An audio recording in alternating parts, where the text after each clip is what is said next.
the rental income that you're receiving versus the repayment required to hold onto that property, you're out of pocket. You're negatively geared. Yep. Right. And that's not going to rectify itself for quite some time until either the debt goes down, the value goes up, and the rent and the repayments start to match each other. But if you're on an accumulation strategy where you're buying more. Welcome to 360 Money Matters, where financial planners Billy and Andrew talk all things financial planning. This podcast aims to increase your knowledge and confidence with all things money. Each week, they will cover topics such as investing, cash flow, budgeting, saving, passive income, debt management, and much more, so you can live a life on your terms without limits. Hello and welcome back to another episode of the 360 Money Matters podcast. I'm Billy and I'm joined by my co-host, Andrew. Bills, here we are back talking about all things money and wealth creation. Andrew, we are back again. And look, I think this one's really going to resonate because we say it time and time again. Property is the national sport. Hey, and we love property. It's a great asset class. So why not talk about it even more? What are we talking about? Well, Andrew, I was going to throw that over to you because you've been creating the names of the topics. So, but I'll do it. Oh, you take the credit for this one. Yeah, well, I can't take the credit, but it's going from 2 properties to 10. Scaling a property portfolio safely. Yeah. So there's a bit in that because I think when you look at the numbers and the stats about how many investment properties people own, like every time it gets added, you look at the number of X amount of percentage own one investment property and then it drops off to 2 and it continually gets less and less the further you go, obviously. But getting to 10 is interesting. So looking forward to what that entails. Yeah. And I guess the first thing to start off with that is it tends to be a lot easier when you talk about, getting one investment property, potentially even getting a second investment property. Once you start going beyond that, making sure that you're taking the right steps is imperative. Otherwise, it just becomes an impossible task. Yeah. So we'll talk a little bit about it today. We'll start talking a little bit about, what are the things that we would consider.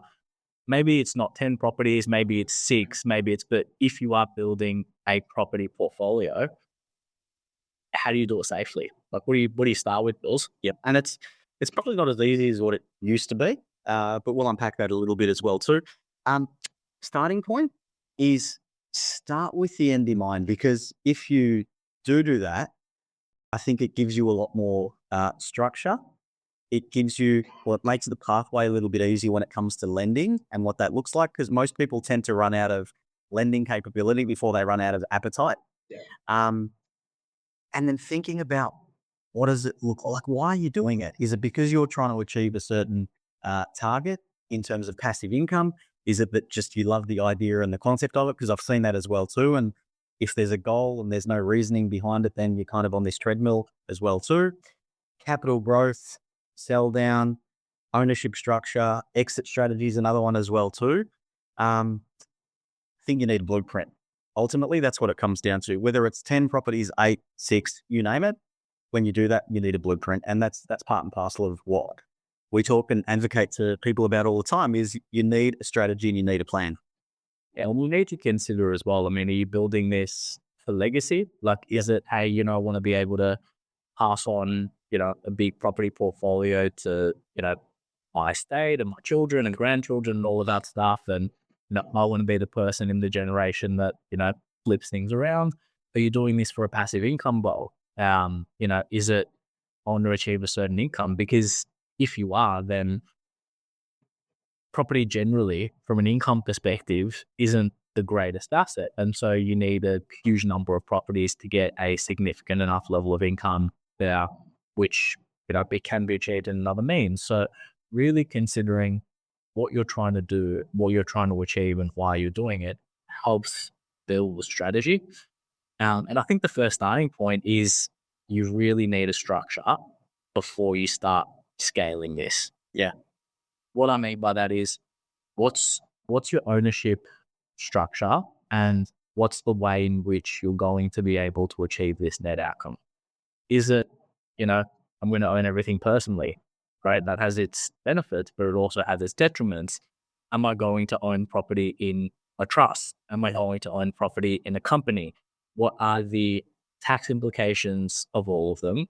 But not just tax implications, because I think that's where people start and finish. And they think, okay, if I put it into a trust, I can't distribute losses. So, maybe a trust isn't the option because as a result, I'm not going to be able to, negatively gear a property.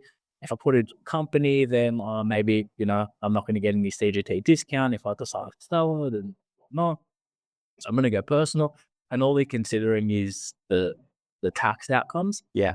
But you start to forget when you're only considering tax, not just, what's going to be the best tax strategy, because yes, that's important, but what's going to facilitate future borrowings. But if you're going to go down the route of purchasing a number of properties, borrowing capacity is going to be such a massive part of it. And knowing what options are available from a borrowing capacity side of things are going to help inform how you should be holding those assets.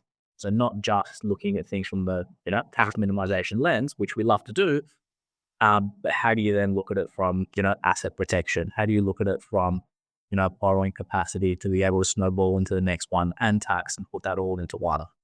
Just on that, and like I was alluding to before, and you've hit the nail on the head in terms of the borrowing capacity. I tend to find that you run out of borrowing capacity before you run out of the appetite to do this, or your risk appetite, or whatever it is. It's becoming even harder with really two things that are happening. Obviously, property prices increasing, so you need more of your own money or equity in order to be able to get into the property, plus transaction costs, stamp duty and the like get higher. Above and beyond that, the banks are tightening up in terms of like a lot of the majors. Well, all of the majors actually are no longer allowing borrowing through trusts. So if you ran out of capacity in your personal name, you might pivot and turn around and say, okay, let's borrow in the name of the trust, or let's then pivot into an SMSF purchase or whatever it may be. The lending environment has made that more and more challenging, which comes back to, and I'm going to quote him actually, Simon Sinek, start with why. So really planning that out, because you are going to run into those issues down the track, and borrowing is going to be the one that's going to hurt you, probably the most impactful, because that's the hardest thing to be able to do, right? It's not like you can take your income and increase it and then you can say, hey, I've got an extra $500,000 of borrowing. That's really difficult. So yeah, really interesting one to note out. But Andrew, the one that I think is probably the most relevant with all of this, and we use different analogies when we're talking to clients about different concepts, but cash flow is the oxygen. Andrew, unpack that. What does that mean? Look, cash flow is the key in all of this, because one, that's going to allow your capacity to be able to afford the next property, and two, or afford the repayments on the next property, and two, that's going to be your borrowing capacity. Yep. If you don't have cash flow, you're dead in the water. Your borrowing capacity ends, and all of a sudden you're not able to, go into the next property. And so that's where people tend to get quite stuck, because if you get to a certain number of properties, you paint a scenario and say, okay, well, these days, home loan rates are, hovering anywhere from sort of pick your number on an investment loan, say 5.5% for argument's sake. If you're borrowing at 5.5%, your rental income on a property, unless it's a commercial property, generally is not at 5.5%. It's normally probably anywhere from 2 to 3% of the property value.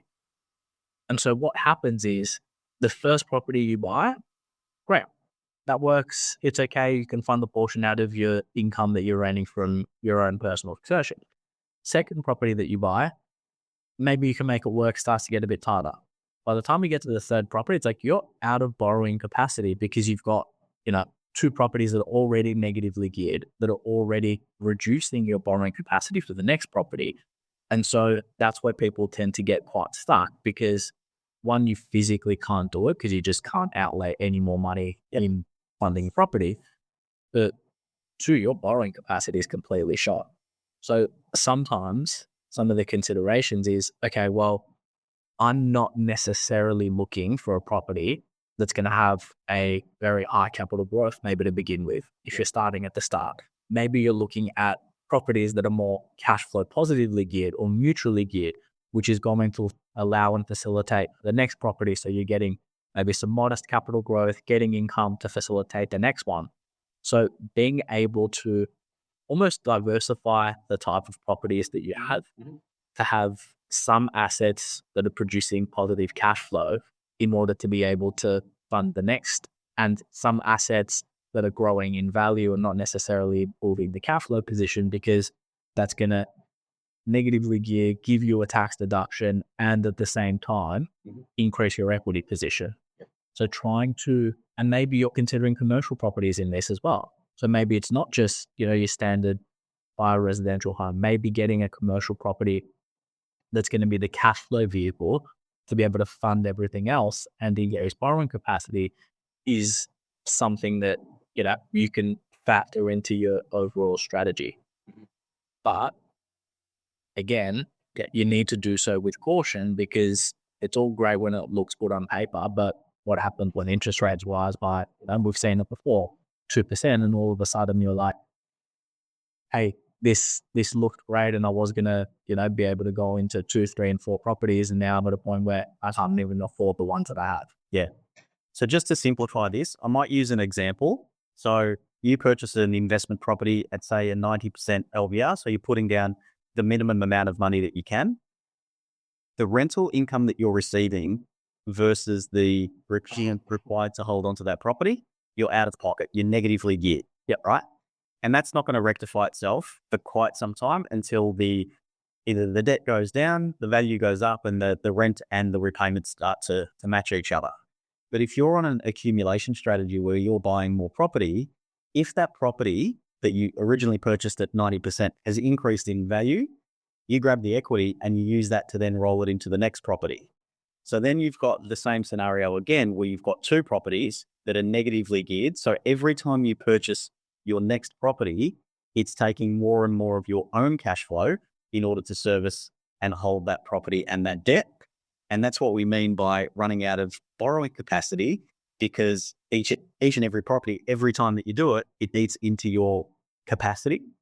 And the banks look at it and go, hey, you can't afford to do this. And then obviously what you were talking about, Andrew, if there's a change, and there will be, we used interest rates as an example here, but if there's a change in interest rates, all of a sudden those calculations get even harder.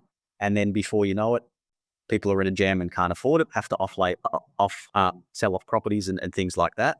But cash flow is key. Just getting to the one about being diversified around different properties, because different types of properties yield different results. So the 2 examples that we've been using, one was residential. Generally speaking, what you get is a lower rental yield, but higher capital growth. With commercial property, maybe not as much capital growth depending on the property itself, but because the tenant pays for everything, and there's longer term leases and usually CPI increases in there as well too, cash flow is a lot higher, so your yield is a lot higher.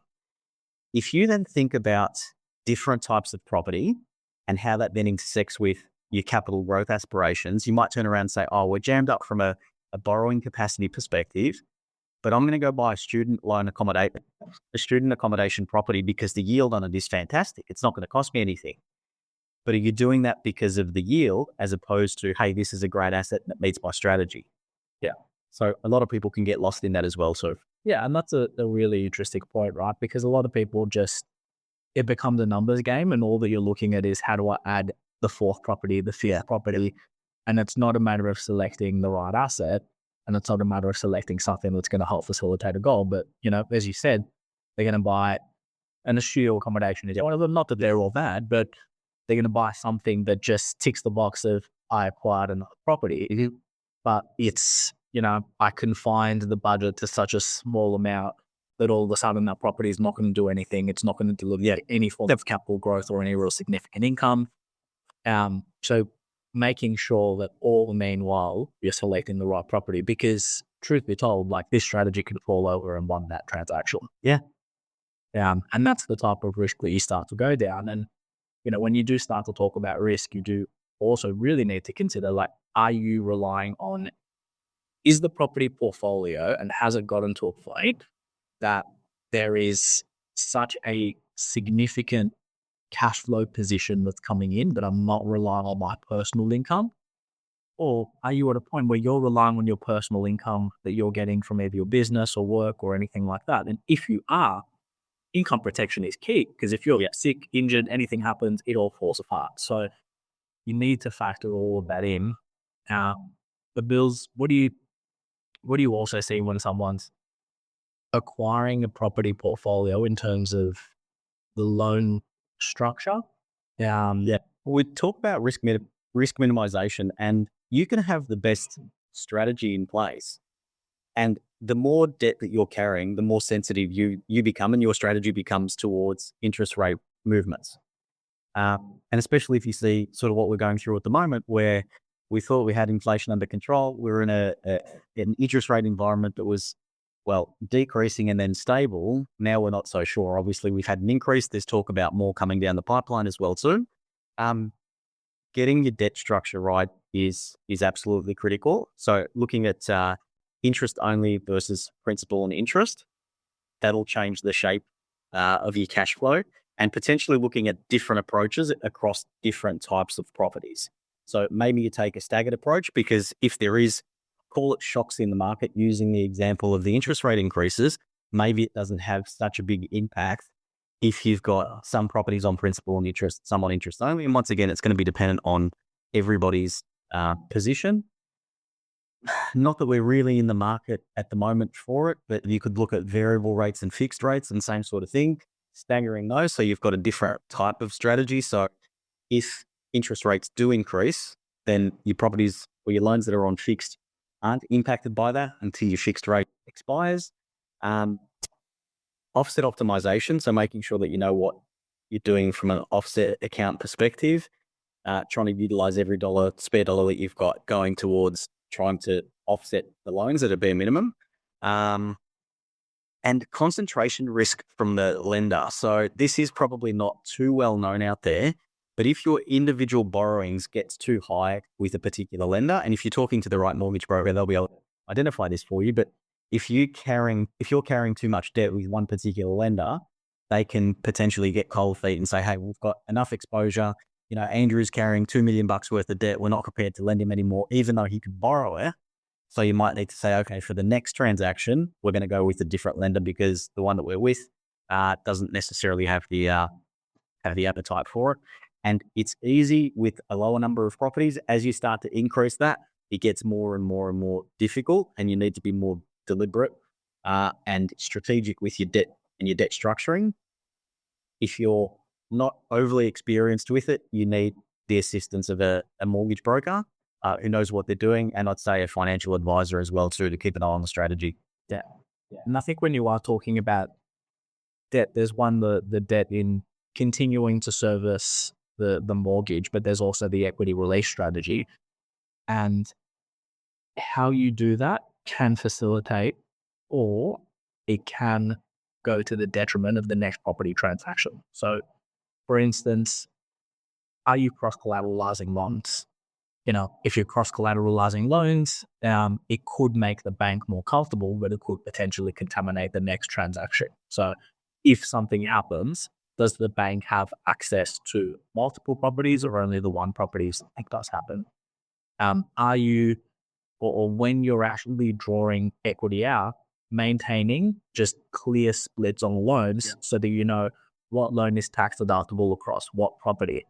So that from a tax minimization side of things, and also potentially getting into issues with the ATO, what loans are deductible and what loans are non-deductible, because are you drawing equity out of, for instance, an owner-occupied property to pay for an investment property or to pay a deposit on an investment property? Okay, well, if you are, you need to maintain a split so that you can accurately calculate the interest on the investment loan versus the owner-occupied loan. So your equity release strategy and how you're actually pulling the equity out is hugely important as well when you are talking about that loan structure. And if you don't get that right, your accountant is going to charge you an absolute fotzer to figure it out. Exactly. So get organized and avoid the expense. Andrew, risk mitigation strategy, we talk about it all the time. Diversification. So we usually talk about diversification with the concept around investment markets. Whereas you can also have diversification with property as well too. That could be not having properties concentrated in one suburb. It could be in one city. It could be in one state. It could be diversification around the actual asset type itself, residential, commercial, townhouse developments, thinking about diversification around different types of assets themselves, residential, commercial, townhouses, apartments, that sort of thinking. Yield versus growth. So we spoke about getting that balance right. The more mature your strategy is, yield becomes more important for those things that we were describing before, whereas earlier on in the strategy, growth is probably more important because you need the growth in order to create the equity to be able to redraw it out or use it and then chuck that into the next property as well too. And avoiding exposure to one economic driver. Scaling should reduce risk over time, not increase it. So if you keep those concepts sort of front in mind when you are thinking about this and putting your strategy together, the idea is with further diversification, it should actually make the strategy simpler and less risky rather than... Yeah, exactly right. And then I guess really the last thing is there an exit plan and should there be an exit plan? And what I mean by that is, say you're acquiring all of these properties and eventually you get to the end, maybe it's the end, but is the end, okay, I'm still going to have an element of debt and I'm going to stop, purchasing any more properties and I'm going to use debt to, service and pay down the loan and then it's going to, deliver me a passive income? Is it, okay, I'm going to keep the debt, service the debt and slowly pull that down, but actually start delivering myself a passive income? Is it, hey, I'm going to sell 1, 2, 3 of those properties, pay down all of the debt, continue to receive passive income and, pass these properties on to children? Is it, I'm going to, sell some of these properties and that's going to go into a different asset class, maybe super contribution, maybe, a stock portfolio? What's your strategy? And it all comes back to the very beginning, which is, what are you doing this for? Is it for legacy? Is it that you want to keep and maintain all of these properties? Okay, well, how do you do so effectively while still giving you a passive income and a retirement income? And am I doing so in the most tax efficient way?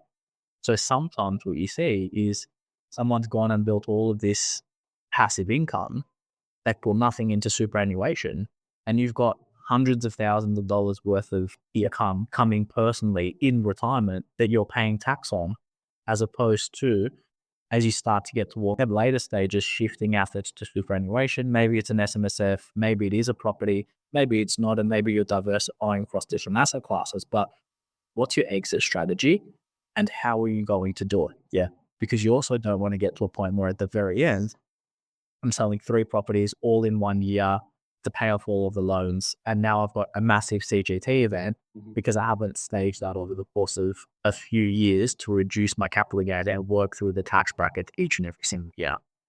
So you really need to consider, and it goes back to the start, what are you trying to achieve firstly, and then what's going to be the exit plan, and is there an exit plan that, should be put in place?